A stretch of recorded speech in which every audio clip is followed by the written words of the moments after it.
You're watching Drake Wing Gaming. Enjoy the video.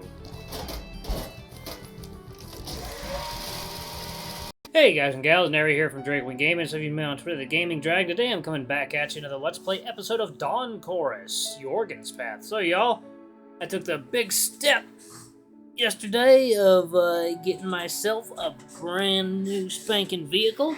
I am a new car owner. I'm very happy. It's a beautiful vehicle. It's a Nissan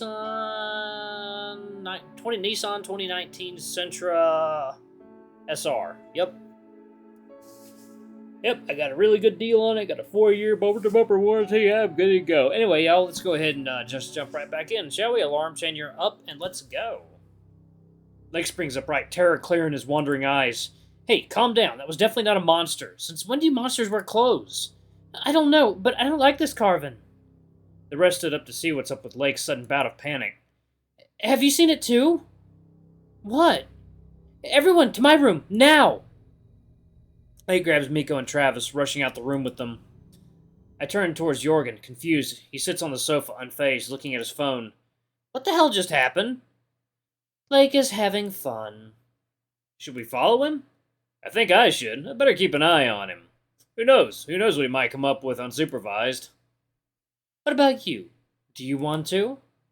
Well, I was wondering what he's up to, but we could stay here if you want. We could potentially, but I have another idea.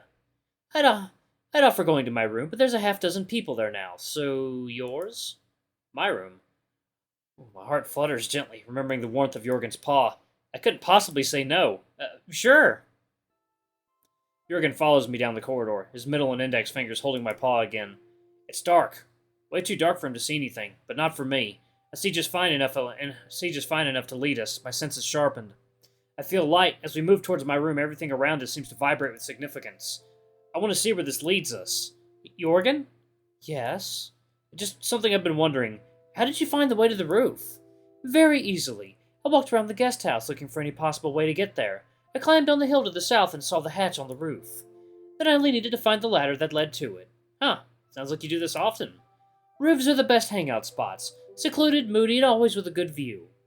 I like them a lot, and I've had my fair share of roof climbing in my life already. Can you see better here? No, not really. Do you want me to turn on the torch? Yes, please. Just cover it with something to disperse the light. Oh, nice. Oh man, RTX on, baby. I put my phone under the bed to dim the light, and it fills the room with a soft glow, filtered through the bedspread. Better, thank you. Wait. No, the sun can't be out. It was nighttime out there. Jorgen materializes in front of me, out of his poncho already. I look around the room nervously, my left paw in my pocket. What now? Standing alone here with Jorgen, I suddenly feel very exposed under his expectant gaze. I have no idea what should I do. You can sit in somewhere if you want. Thanks. He chooses the bed, sitting down on its edge, leaning back on the mattress. There's that curious look again. He looks really cute like that, with his head tilted to the side slightly. So, hey, ground control to Major Carvine. Are you there? Oh, sorry, I just spaced out for a moment. I sit down on the bed next to him with a quiet sigh. While it was Jorgen leading us, I didn't mind anything. Having to take the initiative doesn't sit that well with me, and I find myself rooted to the spot. Besides, I'm not sure if this is such a good idea. I really felt something up there on the roof. Something I haven't felt in quite some time. Not lust, but something just as physical. A gentle fluttering, and how I seemed to raise above the roof I was standing on ever so slightly when he held my paw. I'd like to know more about him, get to know him sooner. Get to know him closer sooner. I want to know who he really is, as puzzling as he seems. Besides, things have been progressing at a breakneck pace. We've met for the first time yesterday, just an hour ago, but we first held paws. And now we're together on my bed, next to each other. I feel like I need a breather. Jorgen, can you tell me something more about yourself? To be frank, I don't know that much about you yet. About me? Well, you know a lot already. You know that I'm studying astrophysics, that I'm in a band, and that I like literature.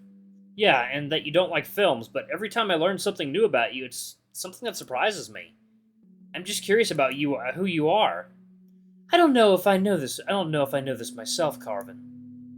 What do you do with your afternoons? What friends do you have? What do you think about when you're watching a sunset? Are you feeling uncomfortable? We can just go back down if you'd like. can just go back down if you do. No, we don't have to. I'd be just glad if we slowed things down a bit. Maybe we could snuggle for a start? Snuggle? Like... just snuggle. Jorgen just stares at me, blinking as if I just proposed something completely outlandish. He looks so small and fragile, like I could just grab him right now and lift him without any effort. Hesitating, he takes off his glasses and puts them down at the leg of the bed. I move across the bed towards him until our shoulders bump together. I'm getting even more nervous, especially seeing that Jorgen is really unsure what to do. So, I can wrap my arm around you? Of course! You're really bad at this, you know. Jorgen leans in and rests his head against me, then pushes me back onto the bed with frightening ease. Okay, maybe by looking at him swimming, I should have guessed that he had some considerable strength in his arms.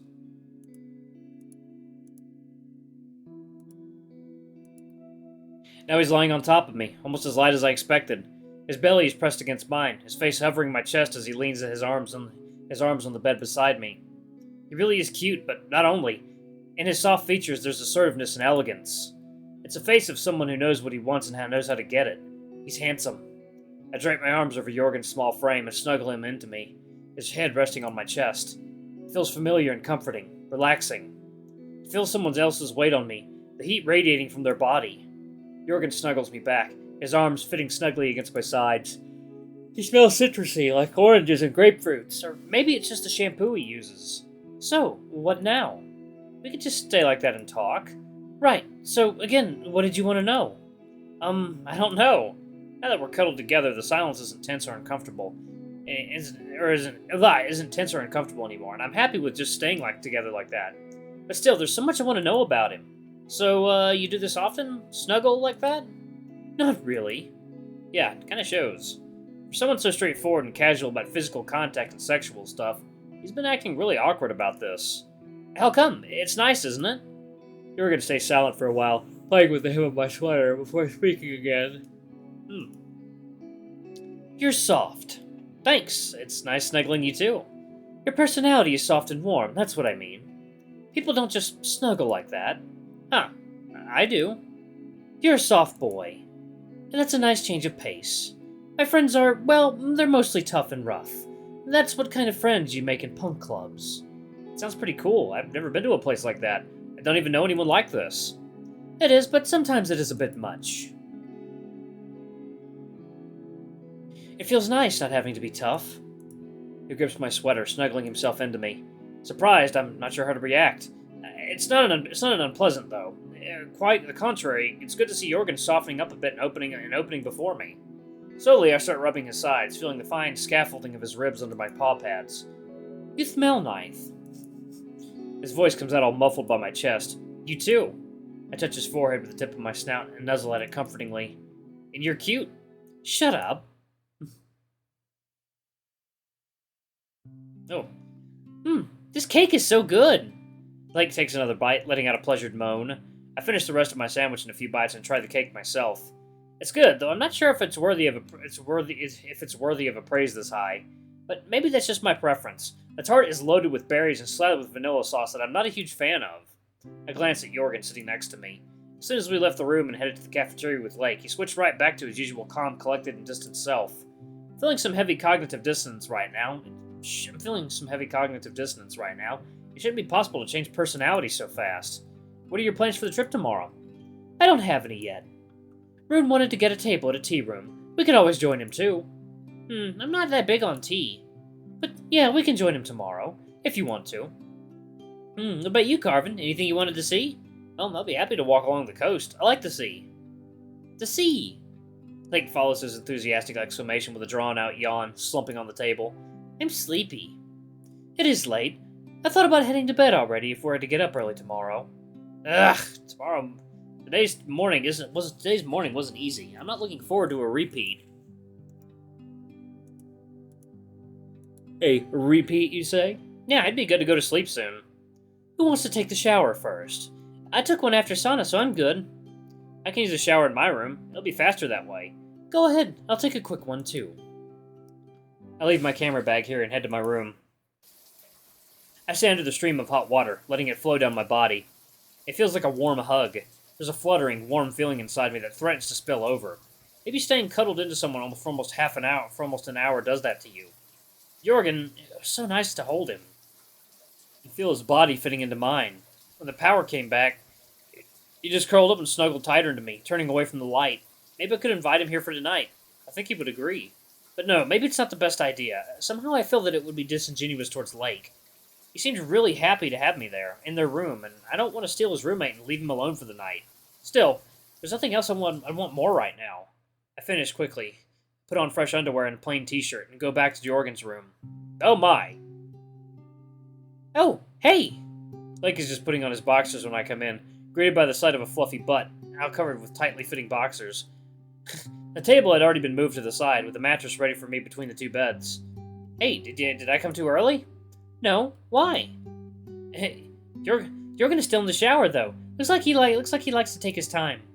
I nod and look around the room, hiding both paws behind my back. I feel kind of awkward having only Lake around here now, waiting for Jorgen to finish. I can't really think of anything to say to him, so I just sit down on one of the chairs and lean on the table, staring at the window. You spent a lot of time with Jorgen today. I thought you didn't know each other. Oh, we didn't. We're just getting to know each other. You really like him, don't you? Yeah, I think I do. My voice goes up almost by an octave as the tension constricts my throat. I, have been wondering. I'm pretty sure I know the answer, but it's safer to ask. Do you know if Jorgen dates guys? Yes, feel free to flirt with him. A wave of relief washes over me. From what I know, he's dated girls and guys, and non-binary folk, too.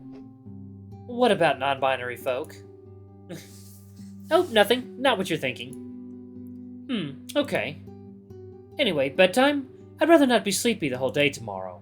Sounds reasonable. I hope we could spend some more time together, but indeed, it is reasonable. Well, we still have tomorrow for ourselves. And the day after that, and the day after that. Good night, then. You get into bed. I'll turn off the light. I nod and do as told, hopping onto the mattress and covering myself with a duvet. It's cold inside, and I curl up for warmth immediately. Darkness falls onto us like a curtain, signaling the definitive end of the day. Before my eyes can adjust, Jorgen quietly crosses the room and gets into his bed. After a few moments of tossing, he finds a comfortable position and silence covers the room too. I lie in the dark, my eyes wide open, and try to latch on to any sounds my ears can pick up in the stillness of the room. The occasional laughs from the room next to ours. The wind howling outside, bending branches.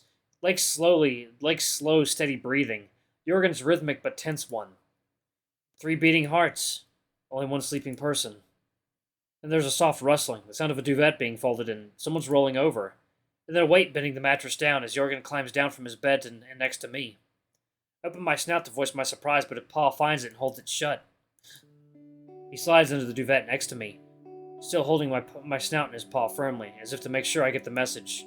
Slowly he releases it, looking at me intensely, his 2 silvery eyes shining like twin moons. I stay motionless, not knowing how to react or what he might want from me. I just look at him, and he stares back intensely, as if trying to gaze into my very soul. Finally, he puts both his paws on my chest, and pulls himself close, his head fitting just below mine, pressed against my neck. He clings to me with his whole body, just like he did a few hours ago, back in my room. I wrap my arm around him, keeping him close.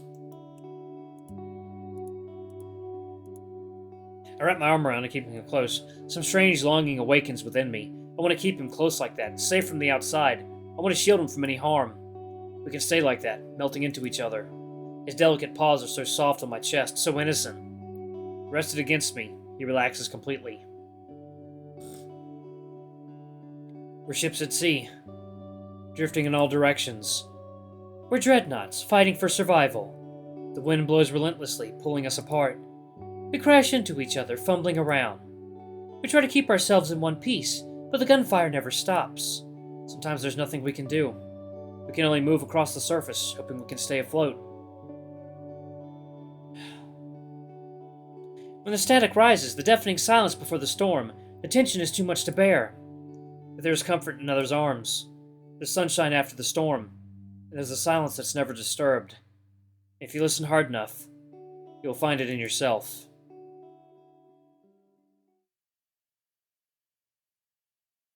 Damn it! Oh, so good. Alright, y'all. I guess we've reached the current end of Jorgen's build. Alright, I'm looking forward to more content. I think Torolf got an update? I'll check on that. Anyway, y'all, thank you all so much for watching. Don't forget to like, comment, subscribe, ring that notification bell. Leave a super thanks. Your tip if you can, it always helps. Until the next video, I love you all. I'll see you next time. Bye-bye!